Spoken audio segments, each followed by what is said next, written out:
Hello everyone. I thought I would come on today and show you kind of the things that I use to create a clay doll so that if you feel inspired or you want to give it a try, you can know just some basic products you would need. The first one is going to be aluminum foil. You want aluminum foil from any one of your grocery stores will do. This is going to create your skeleton and kind of the shapes that you're going to need to create. So here I got an example. Here's a foot. So see how I've made a foot out of the aluminum foil, and then I will cover this with clay and then, bake after I'm all done. So you need aluminum foil because you cannot make your clay piece solid clay.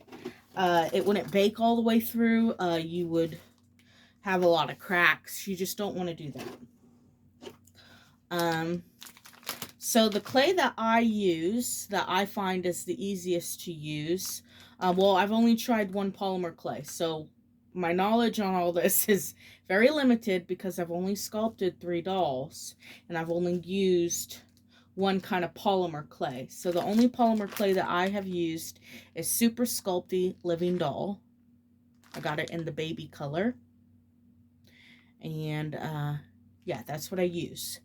But you can, if you're on a little bit more of a budget and you're impatient, you can make an air dry doll with Sculpey Air Dry, and you can find this at Walmart.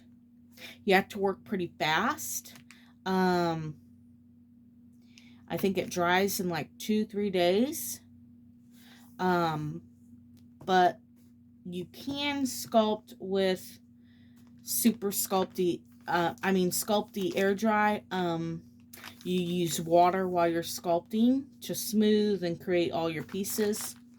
This is an option, but not ideal because with the polymer clay, you can work on your doll for a year, 2 year, anything, and you can still move it and change things that you don't like and everything.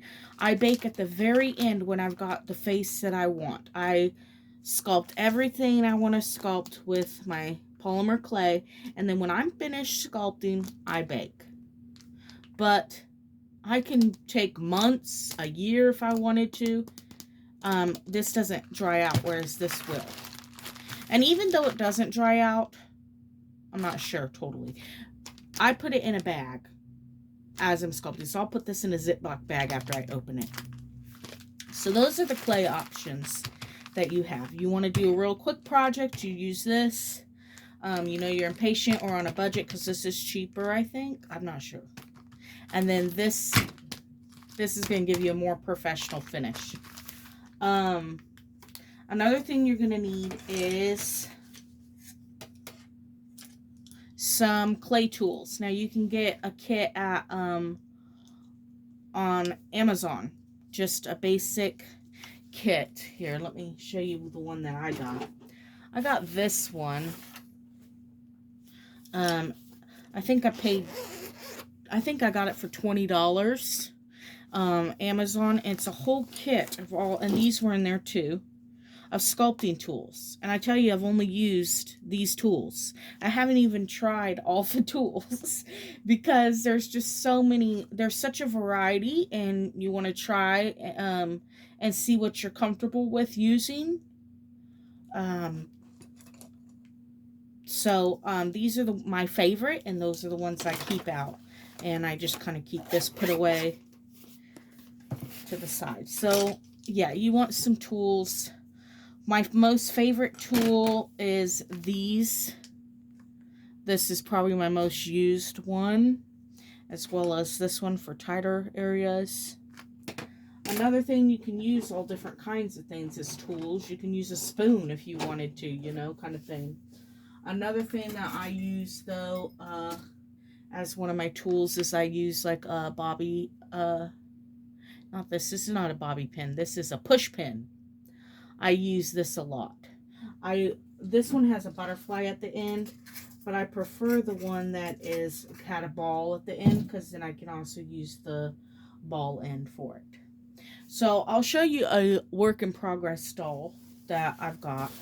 I'm trying to create a yawning doll. It looks kind of scary right now. But this is kind of what I'm going for.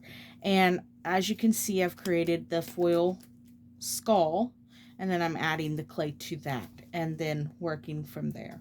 So so when you see my dolls, they're not solid clay. They have a skull here, and you create this by rolling your adding and adding and adding aluminum foil and making the skull shape. Okay.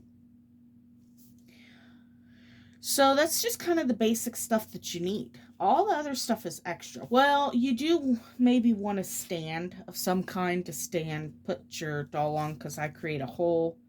After I've created my skull, I create a hole here,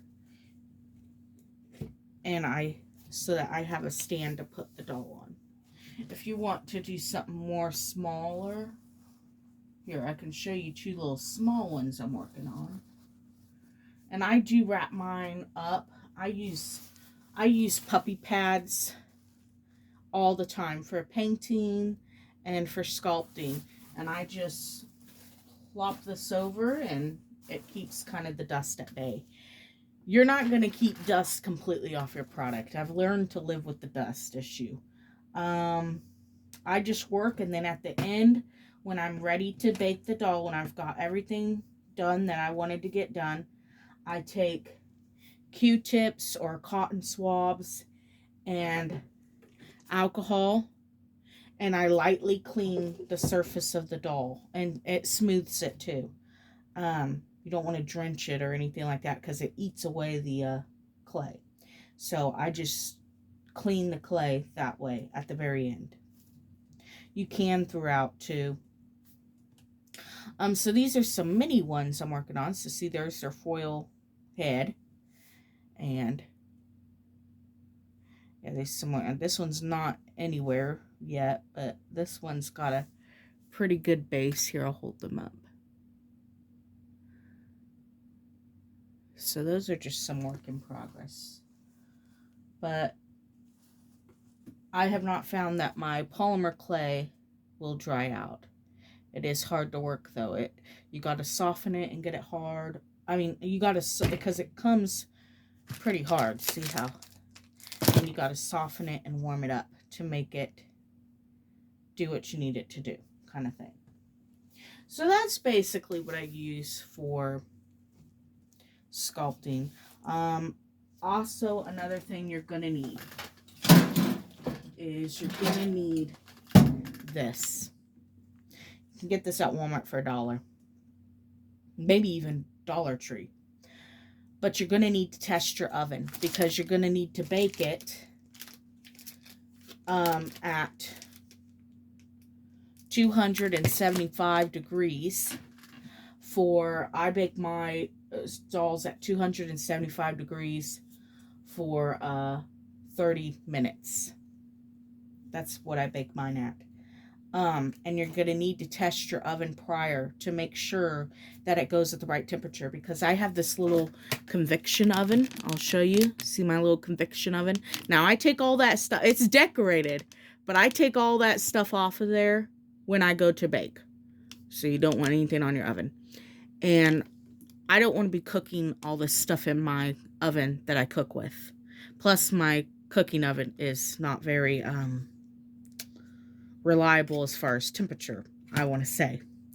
This isn't either, though. I have to check it, and I have to sit around it when it's cooking and adjust the temperature throughout cooking. This is just a convection oven I got at Walmart, I think for $50. That's what I got that.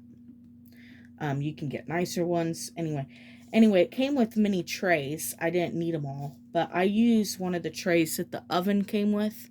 I used one of them to work on. But you can work on anything. Wood might, I don't know about varnishes on wood, but you definitely need this as well. So you need some tools, you need some clay, you need some aluminum foil, and you need this. That's the basics, okay? Everything else I'm going to show you is just kind of extra things. If you use this, you can use folk art paint, apple barrel paint at Walmart. You can. I mean, you really can. If we're getting really down to the basics, you just want to make a doll, you can. But I was looking for a product that I could paint both vinyl dolls and clay dolls, because I do still enjoy painting vinyl. See, I got one of my vinyl kits over here. I do still enjoy painting vinyl, so I needed a paint that was going to be, I wanted to get a paint that was going to work for both. So I use Ultimate Fusion paints. So this is my basket of my paints. And I've made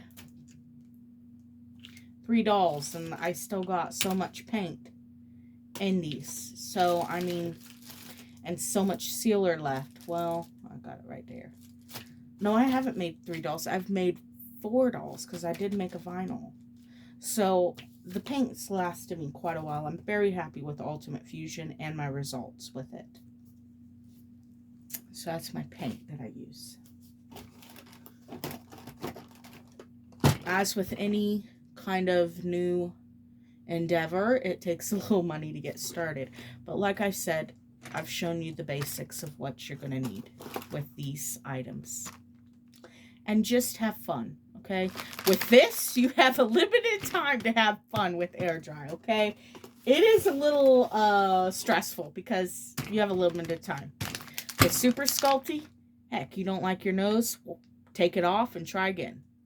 Don't be afraid to take your mouth off, take your chin off, take your nose off, and retry it.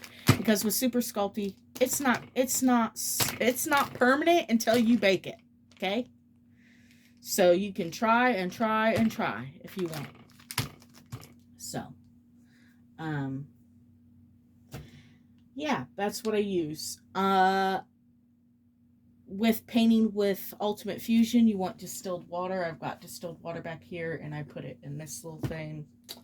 Also with Ultimate Fusion, you want to have paint dishes. The paint dishes I use are from Walmart.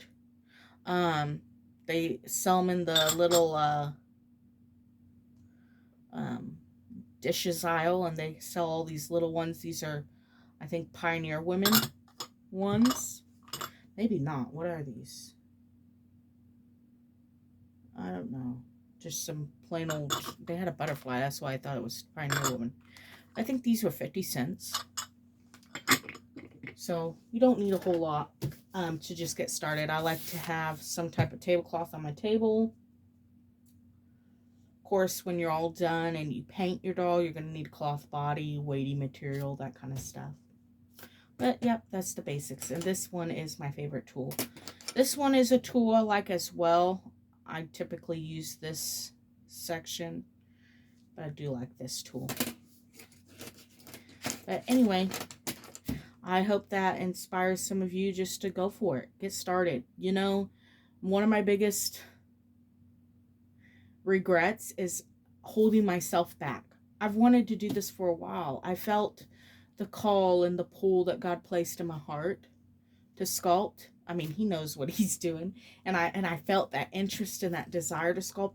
But I just, oh, it's gonna take too much money to start, or oh, I'm gonna fail. And I never would try. Okay?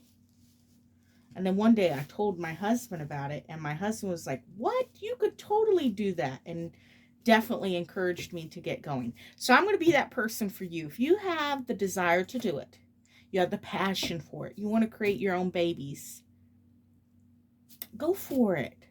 The only thing that's holding you back is you. Okay? Now, I will say that I cannot do any of this without my Lord and Savior, my faith, because I rely heavily on God, praying over my pieces. I get very frustrated sometimes in the clay because it's just not turning out the way I want, and I rely heavily on my relationship with God during prayer and everything while I'm sculpting. So that's another tool that I do use. And it's because of him that I'm able to do this.